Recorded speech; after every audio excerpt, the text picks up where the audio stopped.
Hi గారు, welcome to our channel. ప్రస్తుతం మనతో పాటు దాము బాలాజీ గారు సీనియర్ జర్నలిస్ట్ ఉన్నారు. వారితో ఒకసారి మాట్లాడదాం.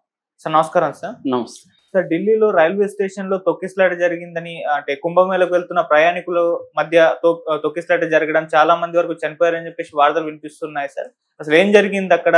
ఇప్పటి వరకు వచ్చిన రిపోర్ట్స్ అంటే ఎంతమంది చనిపోయారు, ఎంతమంది గాయపడ్డారు, దీనికి సంబంధించిన ఏం చెప్తారు సార్? కుంభమేళలో ఆల్రెడీ లాస్ట్ మంత్ తొక్కిసలాట జరిగింది త్రివేణి సంగమం దగ్గర ప్రయాగరాజ్లో. అక్కడ దాదాపు 30 మంది చనిపోయి 300 మంది పైన గాయపడ్డారు. అది మనం చూసాము. సో ఇప్పుడు ఢిల్లీలో మళ్ళీ రాత్రి దాదాపు 10 గంటల ప్రాంతంలో ఢిల్లీ రైల్వే స్టేషన్లో పెద్ద ఎత్తున తొక్కిసలాట, దాదాపు 2000 మంది పైన ఆ ప్లాట్ఫామ్ 14 and 13 and 12 ఈ 3 ప్లాట్ఫామ్స్లో విపరీతంగా విజువల్స్ చూస్తూ ఉంటే భయం వేస్తుంది. అంత భయంకరంగా ఉన్నారు. సో అక్కడ ఏమైందంటే రాత్రి ఆల్రెడీ స్వతంత్ర సేనాని ఎక్స్ప్రెస్, భువనేశ్వర్ ఎక్స్ప్రెస్ ఈ రెండు కూడా రాబోతున్నాయి. దానికోసం ప్లాట్ఫామ్ నెంబర్ 14, 12, 13లలో జనం కిక్కిరిస్తున్నారు. ఈ లోపల 14లో ప్రయాగరాజ్ ఎక్స్ప్రెస్ వచ్చింది. దాన్ని ఒక్కసారిగా ఎక్కడానికి ఏం చేశారంటే, ఇది వీకెండ్ కాబట్టి శనివారం బయలుదేరారు ఎక్కువ మంది. దాంతో ఒక్కసారిగా తొక్కిసలాట జరిగింది ఎక్కేటప్పుడు. అట్లాగే ప్లాట్ఫామ్ నెంబర్ 1 దగ్గర కూడా, ఎస్కలేటర్ దగ్గర కూడా బీభత్సంగా తొక్కిసలాట జరిగింది. సో ఈ తొక్కిసలాటలో ప్రధానంగా ఇప్పటివరకు అందుతున్న సమాచారం బట్టి 20 మంది చనిపోయినారని, 60 మంది గాయపడ్డారని చెప్తున్నారు. వీళ్ళల్లో ఎక్కువ మంది అంటే 14 మంది వరకు స్త్రీలు, 4 పిల్లలు ఉన్నారు. మిగతా ఈ 16-18 మంది, ఇంకొక 2 మగవాళ్ళు ఉన్నారు అనేది ఇప్పటివరకు వస్తున్న ఇది. ఇంకా కూడా జరిగే అవకాశం ఉంది, ఎందుకంటే సీరియస్ గాయపడిన వాళ్ళు కూడా హాస్పిటల్లో చనిపోయే అవకాశం ఉంది. ఆల్రెడీ వాళ్ళని లోకనాయక్ జయప్రకాష్ నారాయణ హాస్పిటల్, రామ్ మనోహర్ లోహియా హాస్పిటల్కి తీసుకెళ్లారు. ఆల్రెడీ దీనికి మోడీ దిగ్భ్రాంతి వ్యక్తం చేశాడు, అమిత్ షా మాట్లాడాడు, తర్వాత అశ్విని వైష్ణవ్ రైల్వే శాఖ మంత్రి ఆయన మాట్లాడారు, Delhi lieutenant governor Saxena, Congress party నుంచి ఖర్గే, రాహుల్ వీళ్ళందరూ కూడా దిగ్భ్రాంతి వ్యక్తం చేశారు. ఆల్రెడీ గతంలో కూడా ప్రయాగ్రాజ్లో ఎప్పటి నుంచో 1820 నుంచే ఇవి జరుగుతున్నాయి. 1820లోనే 485 మంది తొక్కిసలాట్లో చనిపోయారు. ఆ తర్వాత 1840లో చనిపోయారు, 1906లో చనిపోయారు, మళ్ళీ పెద్ద ఎత్తున చనిపోయింది 1954 నెహ్రూ ప్రధానమంత్రిగా ఉన్నప్పుడు 800 మంది చనిపోయారు. దాదాపు 2000 మంది గాయపడ్డారు. దాంట్లో 1000 మంది చనిపోయారని కూడా కొన్ని పత్రికలు రాశాయి. కానీ గవర్నమెంట్ అప్పుడు కూడా 316 మంది చనిపోయినట్టుగా అఫీషియల్గా డిక్లేర్ చేసింది. ఏదేమైనా 100 మంది అయితే 1954లో చనిపోయారు, తర్వాత 1986లో చనిపోయారు, మళ్ళీ 2003లో కూడా నాసిక్లో 39 మంది చనిపోయారు, 2010లో 7 మంది చనిపోయారు, 2013లో హరిద్వార్లో 40 మంది చనిపోయారు. సో వరుసగా ఎప్పుడు కుంభమేళాలు జరిగిన, కుంభమేళాలు అనేవి మామూలుగా మనకి ఒక టైం పీరియడ్ ఉంటుంది. జనరల్గా కుంభమేళా అనేది 4 సంవత్సరాలకు ఒకసారి జరుగుతుంది, అర్ధ కుంభమేళా అనేది 6 సంవత్సరాలకు ఒకసారి, పూర్ణ కుంభమేళా అనేది 12 సంవత్సరాలకు ఒకసారి జరుగుతుంది, మహాకుంభమేళా అనేది 144 ఏళ్ళకి ఒకసారి జరుగుతుంది. ఇప్పుడు జరుగుతున్నది మహాకుంభమేళా 144 ఏళ్ళకి సారి జరుగుతుంది. కాబట్టి ఈ స్థాయి తొక్కిసలాట అంటే దీనికి కారణం ఏంటంటే, ఒకటి విపరీతంగా ప్రచారం చేయడం. ఆ ప్రచారం ఏ స్థాయిలో ఉందంటే, ఎప్పుడు కూడా ఇలాంటి వాటికి పోని వాళ్ళు కూడా వెళ్దాము అన్న ఒక టెంప్టేషన్ని క్రియేట్ చేశారు. ఓకే, బాగానే ఉంది, తప్పేం లేదు క్రియేట్ చేయడంలో.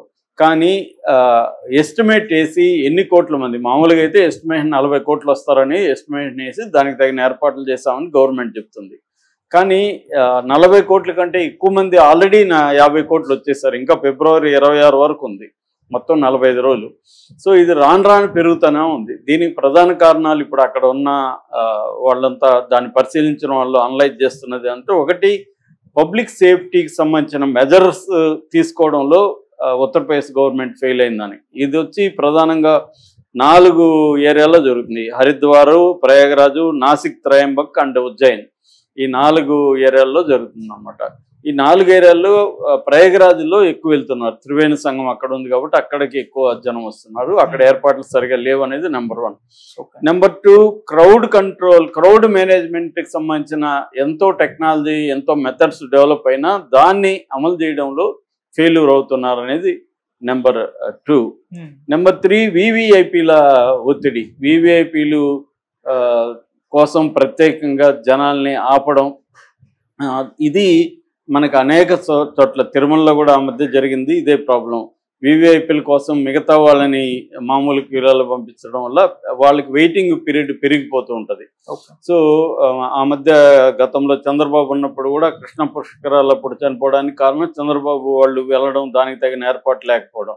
సో ఈ వివిఐపి కల్చర్ వల్ల కూడా ఇది నెహ్రూ 1954లో కూడా వివిఐపీల కల్చర్ మీద నెహ్రూనే మాట్లాడాడు, వివిఐపీలు చేయకూడదు, దీనివల్ల జరిగిందని.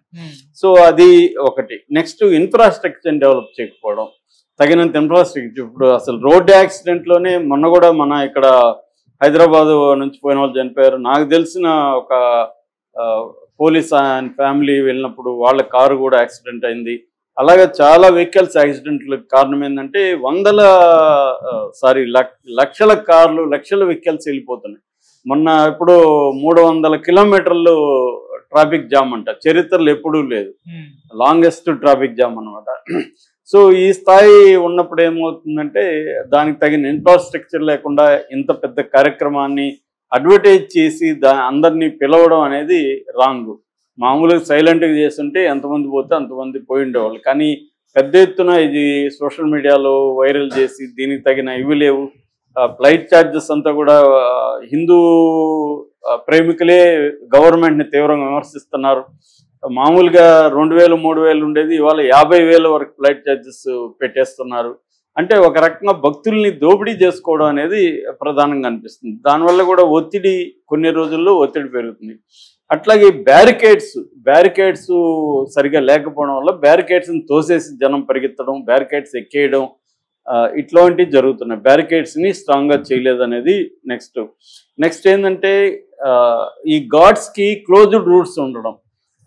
కొన్ని ఘాట్స్లోనే ఇప్పుడు విచిత్రం ఏంటంటే నది ఉంది, నది ఎప్పుడు అదే నీళ్ళే, ప్రత్యేక అమావాస్య రోజేమి నీళ్లు మారవు, మామూలుగా కూడా పోయి స్నానం చేయొచ్చు. కానీ మౌన అమావాస్య రోజని ఒకరు ఆ పవిత్ర స్థానాలు, అది అమృత స్థానాన్ని పేరు పెట్టి ఆ రోజే చేయాలనడం వల్ల ఆ రోజు ఎక్కువ మంది వెళ్ళడం.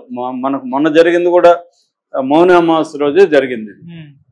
సో ఇటువంటి ఇవి మార్చాలి, భక్తుల్ని ఎడ్యుకేట్ చేయాలి. మీరు మామూలు రోజుల్లో కూడా చేయండి, సపరేట్గా అమృత స్థానాలు ఏమో పెట్టకూడదు. ఇవి చేయడం వల్ల ఏమవుతుందంటే అందరికీ అదే రోజు పోటీ అదే రోజు చేయాలి స్నానం అనే ఒక ఇది వచ్చేసిన ఒక క్రేజ్ అనేది జనాల్లో క్రియేట్ అయింది.